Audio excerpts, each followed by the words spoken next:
নমস্কার বন্ধুরা, আমি অমিত আর আপনারা দেখছেন অমিতস রিডিং রুম। আশা করি আপনারা সকলে ভালো আছেন। তো আজকে আমি একটি খবর নিয়ে এসেছি ওয়েস্ট বেঙ্গল প্রাইমারি বোর্ড সংক্রান্ত। তো ভিডিওটি আশা করি শেষ পর্যন্ত দেখবেন, আর যদি ভালো লাগে অবশ্যই লাইক অ্যান্ড শেয়ার করবেন, আর যদি কোনো প্রশ্ন থাকে অবশ্যই কমেন্ট বক্সে করতে পারেন। আর যারা এই চ্যানেলে প্রথমবার এসেছেন বা প্রথমবার ভিজিট করছেন তারা অবশ্যই চ্যানেলটাকে সাবস্ক্রাইব করবেন এবং বেল আইকনটি প্রেস করবেন। তো আসুন দেরি না করে এবার শুরু করি।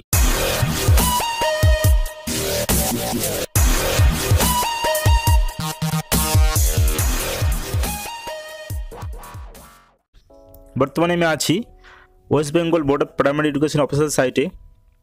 আজকে আমরা 2015 থেকে 17 সালে যে পরীক্ষা হয়েছিল ওডিএল মোডে, অর্থাৎ আমাদের পশ্চিমবঙ্গে যতগুলি প্যারা টিচার এবং রেসিডেন্সিয়াল টিচার আছে তাদের যে 2 বছরের ডিএলএড কোর্স, সেই কোর্স সংক্রান্ত খবর নিয়ে এসেছি। তো আমি নিচে যখন লিঙ্ক দেবো সেই লিঙ্কে ক্লিক করার সঙ্গে সঙ্গে এরকম একটা পেজ খুলবে। পেজটা খোলার পরে আপনি নিচের দিকে আসবেন, দেখতে পাচ্ছেন উপর থেকে আস্তে আস্তে নিচে আসার পরে দেখতে পাচ্ছেন এখানে দেওয়া আছে একদম ফার্স্ট লিঙ্ক, যেখানে লেখা আছে result of second year term end examination of 2 year DElEd course ODL mode for para and residual teacher session 2015 to 2017। তো যারা প্যারা টিচার ছিলেন, যারা পরীক্ষা দিয়েছিলেন 15-17 সালে ডিএলএডের, তাদের শেষমেশ রেজাল্ট বার হয়েছে। খুব খুশির খবর অনেকদিন পরে। যাই হোক, রেজাল্ট দেখার জন্য আপনি এখানে ক্লিক করবেন।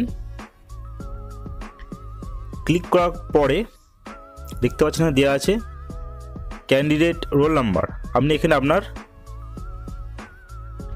রোল নাম্বারটা টাইপ করবেন। টাইপ করার পরে নিচে যেটা আছে candidate registration number, second option, সেখানে গিয়ে আপনার রেজিস্ট্রেশন নাম্বারটা এন্টার করবেন। এন্টার করার পরে সাবমিটে ক্লিক করবেন।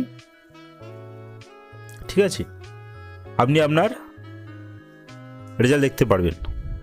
তো আশা করি যারা প্যারা টিচার আছেন তার জন্য অনেকদিন পর একটা ভালো খবর এসেছে। যাই হোক, প্রতীক্ষিত আপনাদের 2017 সালে কোর্স শেষ হয়েছে, এখনও পর্যন্ত রেজাল্ট বার হয়নি। যাই হোক, সকলকে অভিনন্দন পাস করার জন্য, যারা পাস করেছেন। ভিডিওটি দেখার জন্য অসংখ্য ধন্যবাদ। আপনার দিন শুভ হোক।